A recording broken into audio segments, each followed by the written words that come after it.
వారు ఏం చెప్తారో విని, కార్మికులు చెప్పే విషయాలు విని డిప్యూటీ సీఎం గారు, సీఎం గారు ఇద్దరు దృష్టిలో పెట్టి వారితో చర్చించి ఏం చేయాలి, ఒకవేళ మన సైడ్ నుంచి ఏమన్నా ఇంటర్వెన్షన్ అవసరం అయితే మేము ఏం చేయాలనేది ముఖ్యమంత్రి గారితో, ఉప ముఖ్యమంత్రి గారితో మాట్లాడారు.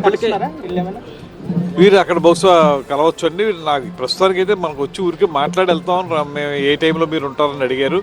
నేను ఇవాళ విజయవాడలోనే ఉంటున్నానని చెప్పాను. సెక్రటేరియట్లో ఇక్కడికి వస్తా అన్నారు, రండి అన్నాం.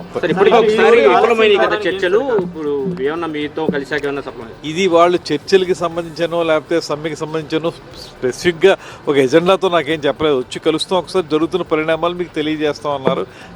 మీరు ఏం తెలియజేసినా నేను సీఎం గారికి, డిప్యూటీ సీఎం గారికి తెలియజేస్తాను. మీరు ఆ మేరకు వచ్చి మాట్లాడుతుంటే రండి అన్నారు. ఆంధ్రప్రదేశ్ రాష్ట్ర సినిమా పరిశ్రమకి సినీ గోయర్స్ ఎక్కువ ఉన్నటువంటి ప్రాంతం ఇది. అందువల్ల ఇక్కడ షూటింగ్లు ఆల్రెడీ జరుగుతూ ఉన్నాయి.